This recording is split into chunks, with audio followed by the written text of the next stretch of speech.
Here with Jack Huston and Rodrigo Santoro today. Thank you and welcome. Thank you. Saw the film last night, wonderful. And first thing I do want to know is which, respectively, you played Judah Ben-Hur and Jesus of Nazareth. In comparison, fair to say that we're all fairly privileged. So where do you draw from for the depth of humility that you need to embody those roles? Yeah, that's a really good question. Yeah. Yeah, but I mean, with Judah, he's lost in the beginning, so he's trying to figure stuff out. He's not sure. It's sort of a beautiful approach into a character like this, because you think someone who's born of station has it all figured out.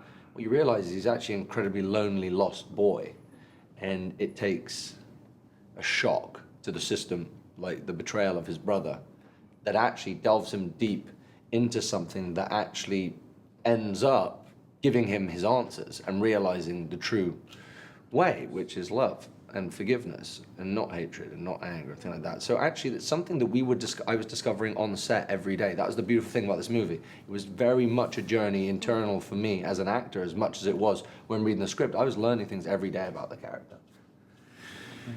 It's so hard to answer this question. Hard for Jesus. Okay, yeah, because we're talking about a character that is bigger than life, is Jesus. I have my own relationship with the figure of Jesus. I grew up hearing stories about Jesus. Now, how do you play it? I mean, there's no right way. What I researched a lot from, films, literature, paintings, gospels, and what I found out is that the point that is common to all the references were his heart, love. It's a common sense. Okay, he was a loving human being, the unconditional love that we all hear about. Now, how do you do this? So it was. I just found that I needed to do a vertical dive inside and try to find within myself a place that I could build. To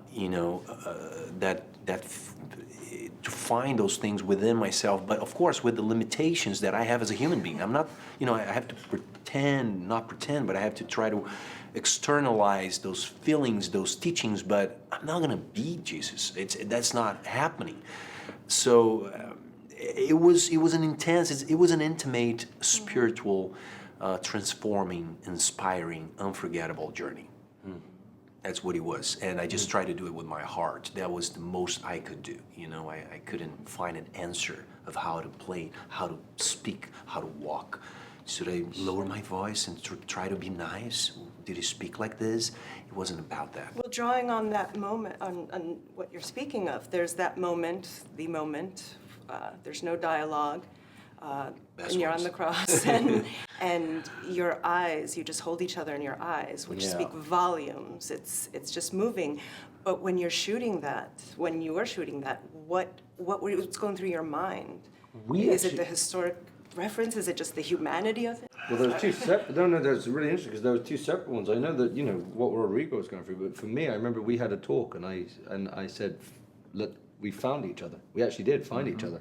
Very important. I said, I'm here, man, right here, and man, that was powerful. I'm not joking. When we were standing there, witnessing him up there and actually catching eyes and doing that was, you don't have to be religious in any way to figure out how powerful that was, and it's been an incredible reaction to people watching. That has been massive for people. I mean, it's one of those moments that I will never be able to describe and be fair to what I felt. Besides cold, it was freezing. It was freezing up there. But then how do you deliver that? What he meant when he said that? I looked up and I went crazy the night before, of course. But I just try to. I don't really remember. The feeling, the sensation. I just know transcendent. That. Right. Yeah, it transcended. The experience transcends. Even your craft as an artist. It goes much beyond that. And I'm glad. There was a great learning.